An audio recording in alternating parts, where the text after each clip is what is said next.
Welcome back to my block. Today I'm standing at the Wynwood Walls here in the Wynwood Art District. This program is what will help jumpstart the evolution of this neighborhood into the hip place we know it to be today. But it wasn't always that way. Today, Wynwood boasts over 200 street murals, more than any other city in the world.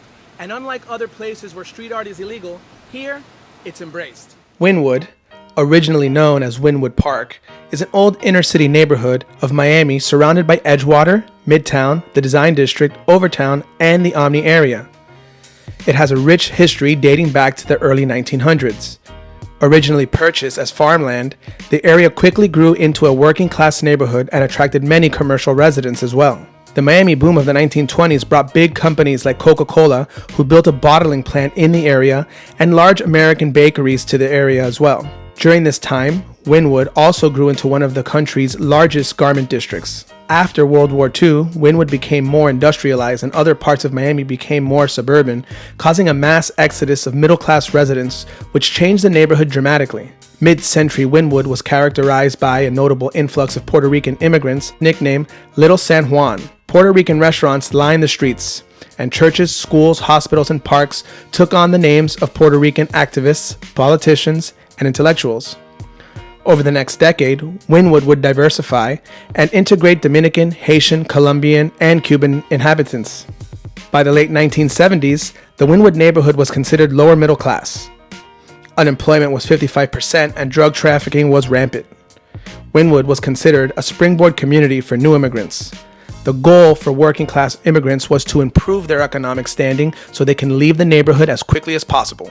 By the 80s, South American economies faced downfall and racial tensions culminated in riots further affected the area.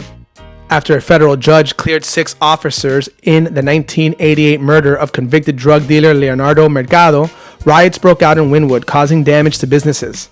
Wynwood continued to be a neglected neighborhood where residents complained of having no staffed public park, swimming pool, or library. Things were about to change. In 2000, 2 of the first commercial art galleries opened up in Wynwood thanks to an inexpensive rent.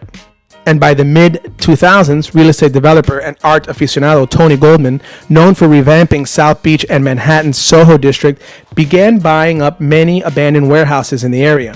Goldman had a vision for Wynwood, creating one huge open-air canvas. And in 2009, the Wynwood Walls were officially opened and displayed at that year's Art Basel exhibition. Since then, the neighborhood has attracted a new kind of community. Together, these art dealers, artists, and curators created the Wynwood Art District Association and the Second Saturday's Gallery Walk.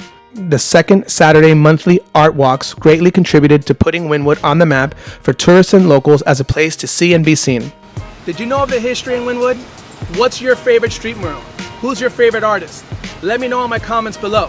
And thanks for passing by my block.